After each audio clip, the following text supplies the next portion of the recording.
మొత్తానికి స్పీకర్ని జైలుకు పంపుతామని చెప్పి అన్న మాటల్ని చూస్తే అసలు ఇట్లాంటి వ్యాఖ్యలు కూడా కోర్టులు చేస్తాయా అని చెప్పి అనిపిస్తుంది. అయితే గతంలో ఒకటి రెండు చోట్ల కొంత మొటికాయలు వేసినప్పటికి కూడా ఈ స్థాయిలో మాట్లాడడం మాత్రం ఇది కొంత మొదటిసారి అని కూడా చెప్పుకోవచ్చు. మరి మన ప్రభుత్వ వైఫల్యమా, లేదంటే నిజంగానే స్పీకర్ ఏమంటారు కదా అచేతన వ్యవస్థలో ఉన్నాడా అని చెప్పి కొంత అనుకునే పరిస్థితి.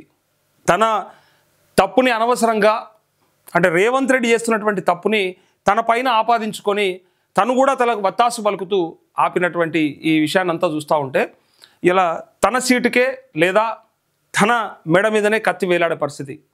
సో కొన్నిసార్లు విచక్షణాధికారం ఉన్నప్పుడు ఎందుకు వాడుకోకూడదు? తప్పేమున్నది? రాజ్యాంగబద్ధమైన పదవిలు ఉన్నారు.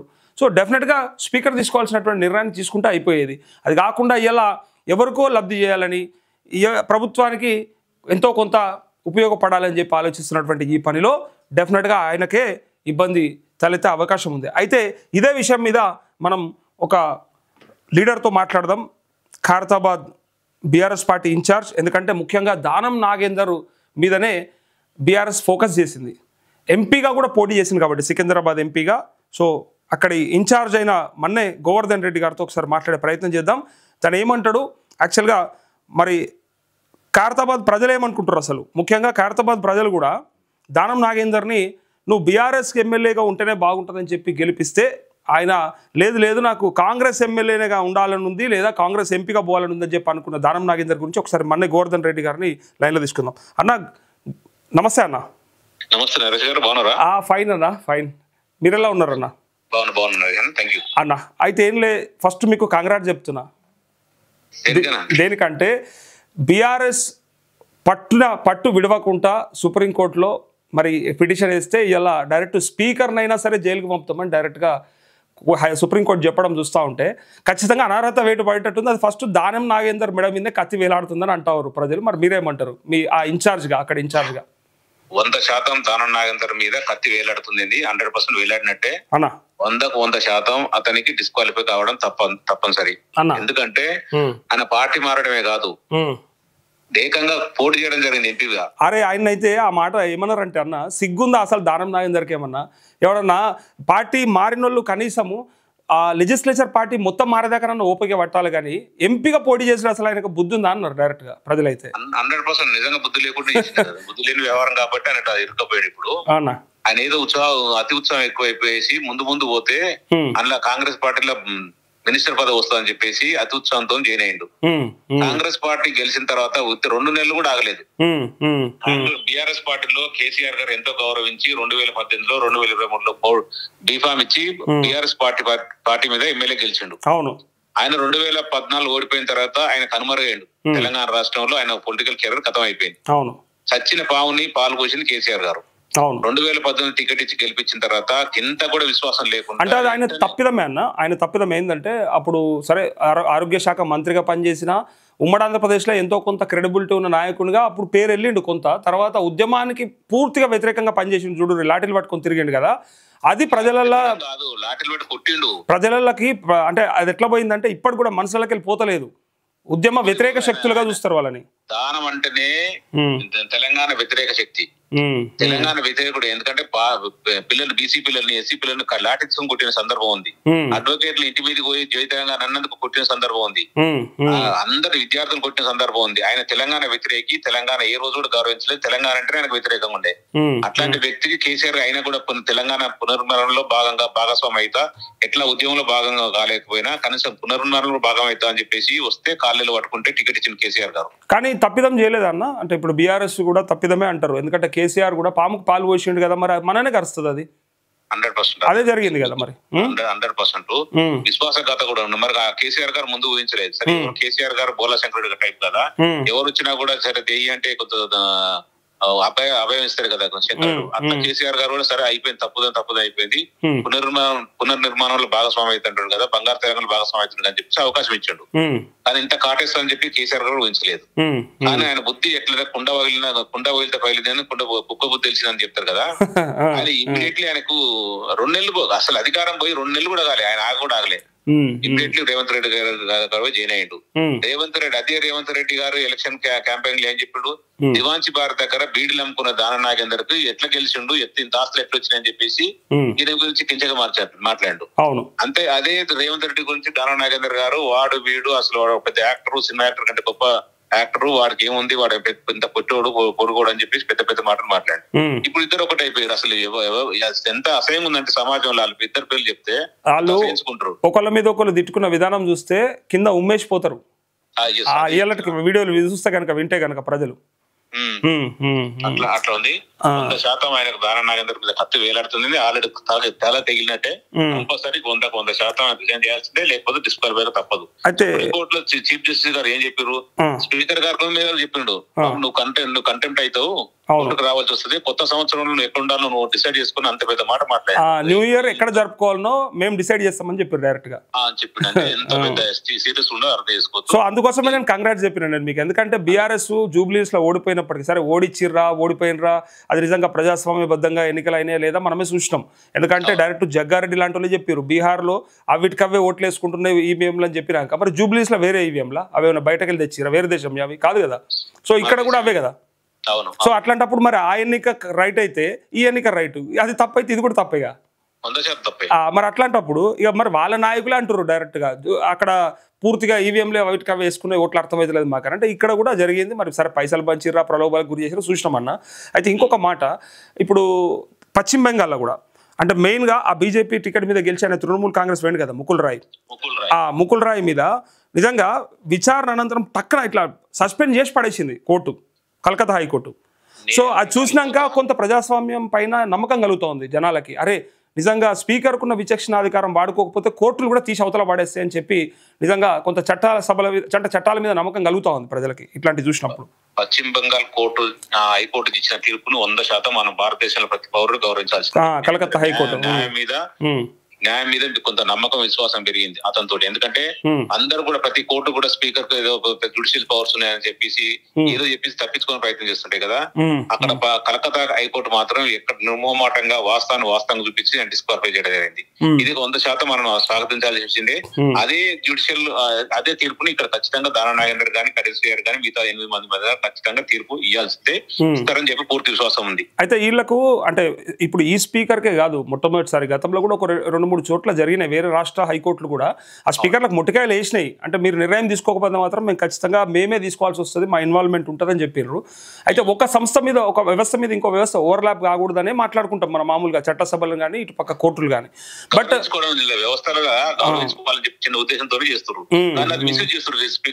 ఓకే ఓకే బట్ ఇప్పటికీ ఇంత లేట్ అయినా 2 ఏళ్ల తర్వాత అయినప్పటికీ కొంత అంటే ఇప్పుడు ఈ 10 మంది ఎమ్మెల్యేలు సరే దొంగ బర్రెలు అంటారు అనుకో, వాళ్ళని ఏమంటారు అంటే చలో ఇక్కడ నుంచి అక్కడ పోయిన బర్రెలు అయినా రేపు ఇంకో దగ్గరకైనా పోతే ఇవేం పెద్ద నికార్సైన నాయకులు కాదు, వీళ్ళంతా దొంగలు కాబట్టి పార్టీలు మారుతా ఉన్నారు, రేపు వాళ్ళని కూడా ముంచేస్తారు కదా అంటారు. మరి వెనక్కి వస్తే మీరు తీసుకుంటారా? అది నేను అడిగేది. ఎట్టి పరిస్థితులు తీసుకున్న ముచ్చట్లేదని కేసీఆర్ గారు ఇప్పుడు కేటీఆర్ గారు చెప్పారు.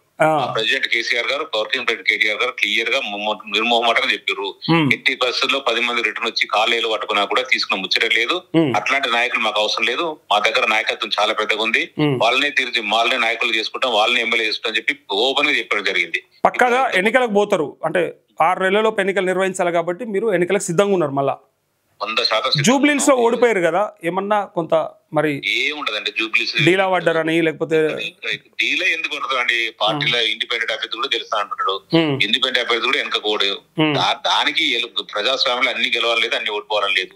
జూబ్లీస్ లో ఉన్న పరిస్థితులు ఇక్కడ ఉండేవి. కానీ రేవంత్ రెడ్డి చెప్పాడు కదా, ఎవరి తాతలు దిగొచ్చినా సరే మా కాంగ్రెస్ మాత్రం ఏం చేయలేరు అని అంటా ఉన్నాడు. సో అందుకే జూబ్లీస్ లో గెలిచినాం, మీ వల్ల కాదుగా మీరు షెడ్కే మీ కార్ అంటుండు. మరి మేము కూడా గతంలో అట్లా అయింది. 2018లో ఓడిపోయారు, 2014లో ఓడిపోయారు, 2000 అట్లా విరవిగడం కూడా కరెక్ట్ కానే కాదు. విరవిగి వెనక అడ్రస్ 7 ఉప ఎన్నికలు జరిగినాయి మొత్తం ఆ టర్మ్ లో. ఒక్క సీట్ అంటే ఒక సీటు గెలవలే.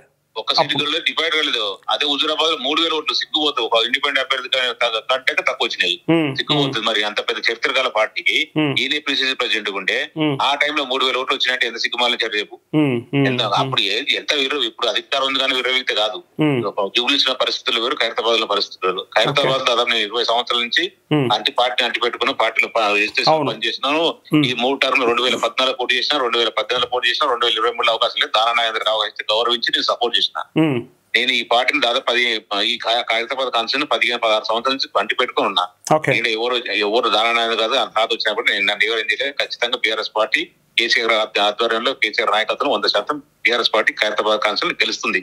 ఓకే, పక్కగా ఎన్ని ప్రయత్నాలు చేసిన ఎలక్షన్ కమిషన్ పోలీసులని అధికారాన్ని దుర్వినియోగం చేసి ఎన్ని వ్యవస్థలను వాడుకున్నా మీరే గెలుస్తారని నమ్మకం ఉందా? రేవంత్ రెడ్డి గారు జూబ్లీస్ కాన్ఫరెన్స్ లో ఎన్ని వ్యవస్థలు వాడుకుని ఎంత దుర్వినియోగం చేసిండో అట్లా రెండు టర్మ్లు ఎక్కువ చేసినా కూడా ఇదేం జరగదు. ఎందుకంటే నేను ఖైరతాబాద్ కాన్ఫరెన్స్ ప్రజలతో మమేకమై ఉన్నా. నా ఇంట్లో మెంబర్ లాగా ఉంటాను. ప్రతి చిన్నదానికి పెద్దదానికి అన్నిటికీ అటెండ్ అవుతుంటాను. వాళ్ళంతా నన్ను మర్చిపోరు. ఎంత ప్రలోభాలు గురి చేసినా, ఎన్ని వేల రూపాయల కోట్లు ఖర్చు పెట్టినా, ఎన్ని లక్షల కోట్ల రూపాయలు ఖర్చు పెట్టినా కూడా ఏం చేసేది లేదు. ఖచ్చితంగా నాకు అవకాశం ఉంటది.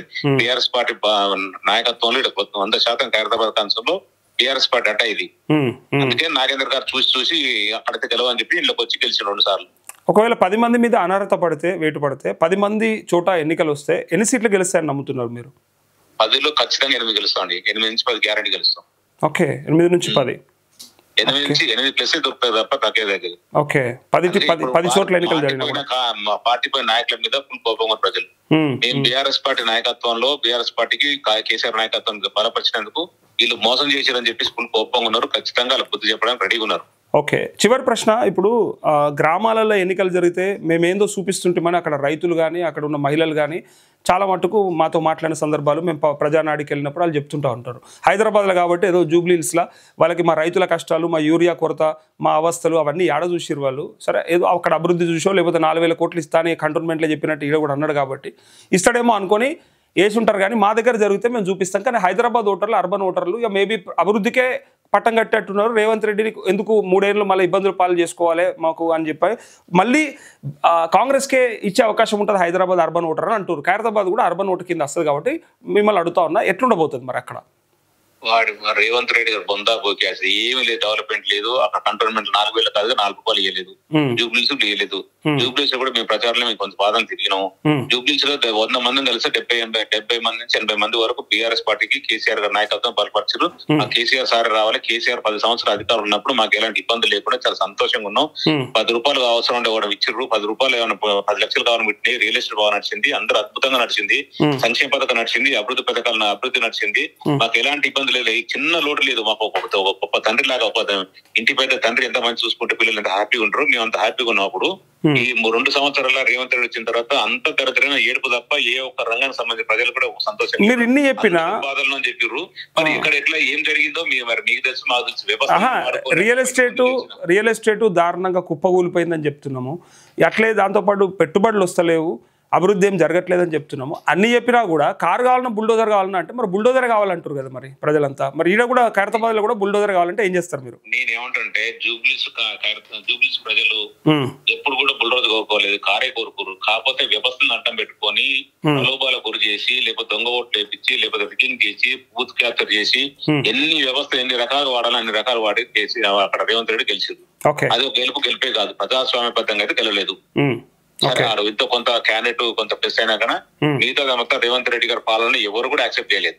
అక్కడ ఉన్న కొంత కాస్త ఉందంటే నవీన్ గారు కొంత దాదాపు 2014 పోటీ చేసిన తర్వాత 2 సార్లు పోటీ చేస్తున్నాడు. ఆయన వరకు ఉంటుంది తప్ప మిగతా నాయకత్వం మాత్రం కాంగ్రెస్ నాయకత్వం కానీ కాంగ్రెస్ పార్టీ కానీ రేవంత్ రెడ్డి ముఖ్యమంత్రి కానీ 100% అందులో కొంతమంది నవ్వుకుంటున్నారట అన్న. ఏంటంటే ఆయన వ్యక్తిగత ఇమేజ్ తో గెలిస్తే దాన్ని పార్టీ దాంట్లో వేసుకుంటారు అకౌంట్ లోకి. మా పార్టీ వల్లే గెలిచింది, మా అభివృద్ధి వల్లే గెలిచింది, మేము చెప్పిన మాటల వల్ల గెలిచింది అనుకుంటారు. కానీ అదంతా నవీన్ యాదవ్దే అని వాళ్ళ అక్కడ ఉన్న వాళ్ళంతా అనుకుంటారట, నవ్వుకుంటారట. అంతేది మినిస్టర్లు అనుకుంటారు. రేవంత్ రెడ్డి గారు ఎగురుతుండు, తెలిసింది నవీన్ యాదవ్ తో గెలిచిండు. నవీన్ యాదవ్ కొంత ఇమేజ్ ఉంది. పిల్లగాడు చిన్న వయసులో ప్రజలతో మమేకమన్నాడు కాబట్టి కొంత వేసిరు. అది ఆయన వల్లే గెలిచింది తప్ప ఈయన చేసింది ఏం లేదు. కాకపోతే ఈయన వ్యవస్థలో అడ్డం పెట్టిండు, కొంత డబ్బు ఎక్కువ ఖర్చు పెట్టిండు కాబట్టి ఇంకా ప్లస్ అయితే గెలిచిండు. అంతే తప్ప ఈ జూబ్లీస్ కాన్ఫరెన్స్ కి ఖైరతాబాద్ కాన్ఫరెన్స్ కి ఆస్మానం ఫరక్ ఉంటది. హైదరాబాద్ కాన్స్టిట్యూన్సీ ఇన్ని ప్రలోభాలు గురి చేసినా కూడా ఎట్టి బస్సులు వదులుకోరు. నవీన్ యాదవ్ వాడు ఎక్కడైతే మంచి సింపతి ఉండి మంచి 2 సార్లు పోటీ చేసి ఓడిపోయిన తర్వాత ప్రజలనే ఉండి ఎక్కడ ఇబ్బంది వెనకపోకుండా ఉండు కదా, నేను కూడా అంతకన్నా ఎక్కువనే ఇంకొక 2 స్టెప్పులు ఎక్కువనే ప్రజలతో ఉన్నా అన్ని కార్యక్రమాలకు అటెండ్ అయితే ప్రజలందరూ నా సొంత కొడుకులాగానో సొంత బిడ్డలాగానో సొంత తమ్ముళ్ళలాగానో సొంత అన్నలాగానో చూసుకుంటారు. ప్రజలతో మమ్మల్ని నాకు అలాంటి ఇబ్బంది ఏం జరగదు. 100% ఇక్కడ గెలుస్తుంది. ఖైరతాబాద్ కాన్స్టిట్యూన్సీ లో టీఆర్ఎస్ పార్టీ అట్ట ఇది కేసీఆర్ ఖైరతాబాద్ అయితే దీనికి వేరే తిరగలేదు. ఫైనల్ క్వశ్చన్ అన్న, ఇప్పుడు అక్కడ ఖైరతాబాదు ప్రజలకి అంటే ఇంకా ఏ ఇబ్బందులు ఉన్నాయి అంటే మీరు వస్తే ఏం చేస్తారు? ఎందుకంటా ఉన్నా అంటే దానం నాగేందర్ కొంత నిర్లక్ష్యం చేసిండు, ప్రజలను పట్టించుకోలేడు, ఆయన పదవుల కోసం పాకులాడిండు, ఆయన చేసిన కబ్జాలు అవన్నీ చూసినాం మనం అంతా. సోషల్ మీడియాలో అందరూ కూడా ట్రోల్ చేసిర్రు ఆయన మాట్లాడిన మాటలు, ఆయన చేసిన విధానం అంతా. సో ఇట్లాంటిది అంటే కాంగ్రెస్ ప్రభుత్వం వచ్చినాక కూడా ఆయన చేసిన కబ్జాని మన ఈ జిహెచ్ఎంసీ అధికారులు మాట్లాడిన విషయం చూసినాము, అండ్ కూల్ చేసిన సందర్భం కూడా చూసినాం, ఆయన కబ్జా చేసిన గోడ. అయితే ఇవన్నీ కూడా ఉన్నాయి కదా, మరి చింతల ప్రభాకర్ రెడ్డి కంటే కూడా అంటే మీ రామచంద్రరెడ్డి కంటే చింతల రామచంద్రరెడ్డి కంటే కూడా అంటే దానం నాగేందర్ కంటే కూడా మీరు ఏం చేస్తారు? మీరు ఆ ప్రజలకి మరి ఏమేమి ఇవ్వదలుచుకున్నారు? అక్కడ ఏమి ఇబ్బందులు ఉన్నాయి ఇంకా అంటే? దానం నాగేందర్ గారు 2 పర్యాలు అంతకుముందు 2009 నుంచి 2014 వరకు, 2018 నుంచి 2023 వరకు ఖైరతాబాద్ కాన్స్టిట్యూన్సీ ఎమ్మెల్యేగా ఉన్నాడు. అవును. డెవలప్మెంట్ 0. ఎంతో కొంత చేసిందే మున్సిపల్ శాఖ మంత్రిగా కేటీఆర్ రామారావు ఉండి ఉన్న లోకల్ కార్పొరేటర్లతో అందరు కలిపేసి తన డివిజన్ లో బాగా చేసుకున్నారు తప్ప దానం నాగేందర్ గారు 1% పనిచేయలేదు. 1% అసలు ఎక్కడ అడుగుపెట్టాడు కదా, ఏ బస్తీలో కానీ ఏ కాలనీలో కానీ ఏ మనిషితో మాట్లాడాడు. గెలిచేంత వరకే ఉంటుంది ఆయనది. ఆ 2-3 నెలలు అడౌట్ చేస్తాడు, గెలుస్తాడు, బయటపడతాడు. ఆయన వ్యాపారాలు, ఆయన కబ్జాలు, ఆయన సెటిల్మెంట్ ఇది తప్ప ఇంక వేరే ఉండదు. ఓన్లీ ప్రతి రోజు సెటిల్మెంట్ ఉంటది. వేరే ప్రజలు ఇంటి మీదకి వస్తే లేదా ఇబ్బందులు ఉండి వస్తే మాత్రం వాళ్ళని అమ్మాన కొద్ది ఇంటి పంపిస్తుంటాడు. ఆయనకు ఇక్కడ సేవ చేయాలని ఆలోచన ఉండదు. ఓన్లీ రాజకీయాన్ని అడ్డం పెట్టుకుని కోట్ల రూపాయలు పంచుకుంటాడు. ఒకటి. ఇక 10 సంవత్సరాల టీఆర్ఎస్ గవర్నమెంట్ లో మన కార్పొరేటర్ 6 మంది కార్పొరేటర్ ఉంటే ఆ కార్పొరేటర్ల వల్ల డ్రైనేజ్, వాటర్ సమస్య, స్ట్రీట్ లైట్ సమస్య, బస్తీ దవాఖానాలు, కమ్యూనిటీ హాల్స్, రోడ్లు అన్ని బాగా చేశారు. ప్రస్తుతానికి మన 10 సంవత్సరాల 9.5 సంవత్సరాల టీఆర్ఎస్ పార్టీ వాళ్ళు ఎలాంటి ఇబ్బంది లేకుండా ఈ 2 సంవత్సరాల తర్వాత మళ్ళా వాటర్ సమస్య వచ్చింది, స్ట్రీట్ లైట్ లేవు, మళ్ళీ డ్రైనేజ్, చెత్త ఎక్కడ అక్కడే ఉంటుంది, రోడ్లు గుంతలు పడిపోయినాయి, కరెంట్ ప్రాబ్లం ఉంది, అన్ని ప్రాబ్లమ్స్ స్టార్ట్ అయినాయి. ఈ చెప్పిన ప్రాబ్లమ్స్ అన్ని నేను దగ్గర సాల్వ్ చేస్తా. ఎందుకంటే నాకు ఆల్రెడీ మా మిసెస్ కార్పొరేటర్ ఉంది. ఆ కార్పొరేటర్ తో కొంత నాకు ఎక్స్పీరియన్స్ ఉంది. అన్ని ఏ సమస్య లేకుండా ముఖ్యంగా బస్తీ దవాఖాలు డెవలప్ చేపిస్తా. బస్తీ దవాఖాలు మందులు లేవు, ఆ మందులు వచ్చేటట్టు చేస్తాను, రోడ్లు బాగా చేస్తాను, స్ట్రీట్ లైట్ బాగా చేపిస్తాను, కమ్యూనిటీ హాల్స్ నీట్ చేపిస్తాను, డ్రైనేజ్ వ్యవస్థ బాగా చేస్తాను. ఇంతకుముందు కరెంట్ ఎట్లా 24 hours వస్తే ఆ కరెంట్ వచ్చే విధంగా నా ప్రయత్నం చేస్తాను. ప్రజలకు ముఖ్యంగా నా ఇంట్లో ఒక మనిషిలాగా ఉంటా, ఆ కష్టాల సుఖాలని భాగస్వామ్యం చేసుకుంటా. అలా తెలుసు. ఇవి 15-20 సంవత్సరం చాలా అట్లే ఉన్నా, ఫ్యూచర్ కూడా అట్లే ఉంటాను. ఆ నమ్మకం నాకు ఉంది. ఓకే అన్న, thank you so much and wish you all the best. ఎందుకంటే ఇక ఇప్పుడు మీరే అక్కడ యాక్టివ్గా ఉన్నారు అండ్ మీకు తప్ప ఇంకా టికెట్ కూడా నాకు తెలిసి ఎవరు ఆశించినా మీకే ఇమ్మని అడిగేటట్టు ఉన్నారు. కాబట్టి సో ఒకవేళ అంటే స్పీకర్ ఇమీడియట్గా అంటే నిర్ణయం తీసుకుంటారా లేదంటే కోర్టులో కలగజేసుకుంటా అనేది మనకు 1 వారం లోపల క్లారిటీ వస్తుంది. సో చూద్దామన్నా. Thank you. నమస్తే. ఇది మొన్నే గోవర్ధన్ రెడ్డి గారు చెప్తున్నటువంటి మాట. పక్కాగా వీళ్ళ పైన వేటు పడుతుంది. సో ఆ వేటు పడడంతో పాటు ఖైరతాబాద్కి ఎన్నికలు వస్తాయి. వచ్చిన ఎన్నికల నేను పోటీ చేస్తా అని చెప్పేసి అంటా ఉన్నారు.